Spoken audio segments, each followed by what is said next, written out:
Okay, okay. Kumusta po mga idol? Kumusta kayong lahat dyan? Ako po ay magbibigay opinion lang po sa nangyari kay Dr. Willie Ong. Alam naman siguro natin kung sino siya. Kahit papano, nagbibigay siya ng mga aral sa mga anong dapat gawin natin sa mabuting kalusugan. Kung may problema tayo, ganyan, sometimes tinitingnan ko si Dr. Willie kung ano ang advice niya, kasi sabi ko nga, kahit papano may napag-aralan ako sa mga advice niya. Totoo yun. And then sa isang iglap lang, na-diagnose siya ng sarcoma cancer.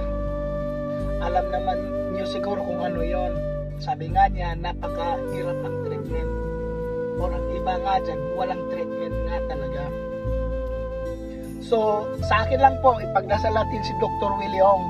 Kahit konti lang, nakapagbigay aral siya sa atin. Sa akin lang. And then, wag na natin i-bash yan. Ay, kay lintik.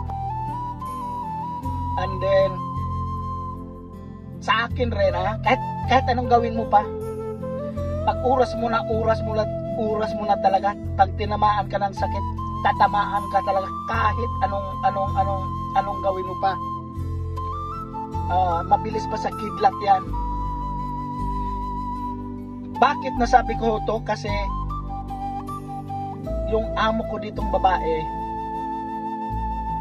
napaka healthy ang lifestyle, napaka healthy nga.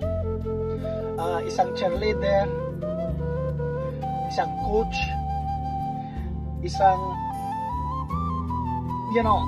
crazy gym, exercise, ganyan, hindi umainom, walang sigarilyo.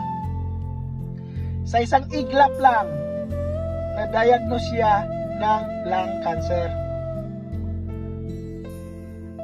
Stage 4 pa nga yun.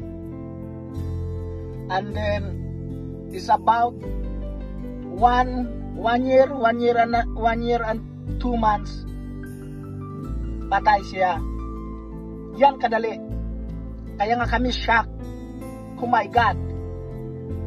Bakit siya nagkaganon? Kasi ang dami kong mga kaibigan na hindi na makauwi ng bahay kasi sa kakalasing, sigarilyo pa. Nanigarilyo pa, inom pa, hindi na nakauwi ng bahay, nakatulog na sa labas, buhay pa rin. Kaya nga ang sabi ko nga sa iyo, pag oras mo na talaga kahit anong gawin mo.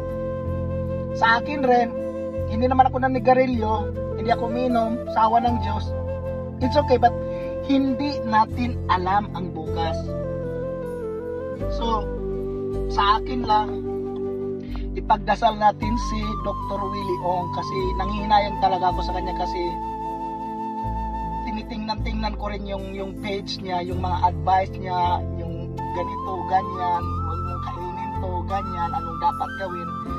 Kahit papano may natutunan ako. So, ang sa akin lang, ipagdasal natin si Dr. Willie Ong kasi mabuting tao si Doktor. Huwag na nating ibas. Salamat po. Yun lang po. Salamat po sa lahat.